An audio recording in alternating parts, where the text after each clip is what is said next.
अस्सलाम वालेकुम।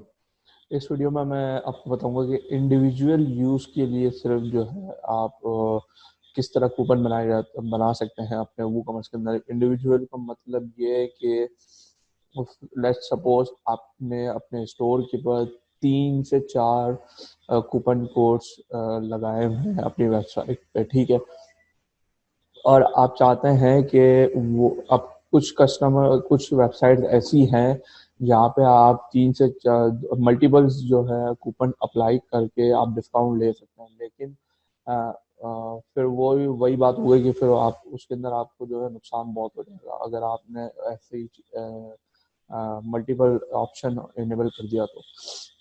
इसका हल ये होता है कि जो ना आप वो कॉमर्स के अंदर एक ऑप्शन है जहाँ पे आप एक कूपन कोड ही सिंगल यूज के लिए सिंगल कूपन कोड ही आप चला सकेंगे। उसमें जो है मल्टीपल कोड्स नहीं चल सकते हैं। इसके अंदर एक ऐसा ऑप्शन है जहाँ पे आप इनेबल कर सकते हैं उसको। तो आपको सिंपली जो है जब आप कूपन कोड बना नेम दे देंगे, सारी चीज़ें कर लेंगे, तो आप यहाँ पे जो है यूजर्स रिस्ट्रिक्शंस के अंदर आएंगे और यहाँ पे एक जगह पे ऑप्शन दिया हुआ है इंडिविजुअल यूज ओनली। इस पे आप चेक मार्क लगा देंगे और ये लिखा हुआ भी है, this check box if the coupon can not be used in conjunction with other coupons.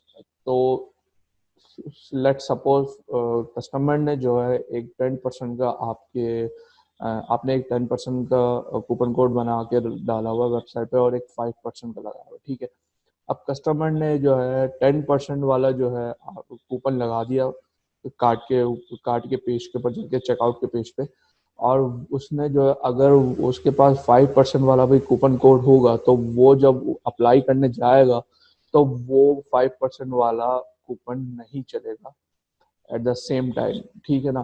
तो वो सिर्फ जब जो उसने 10% वाला पहले लगाया था वही चलेगा, उसके बाद वो 5% वाला उसके साथ बिल्कुल नहीं चलेगा अगर आप इस चेक बॉक्स पे चेक मार्क लगा देते हैं तो इसका फायदा ये है। तो आप यहाँ से चेक बॉक्स पे चेक मार्क कर देंगे और जो है अपना कूपन कोड बनाएंगे तो इंशाल्लाह जो है वो आपके मल्टीपल कूपन कोड्स आपकी वेबसाइट पे अप्लाई नहीं कर सकेगा। Thank you so much.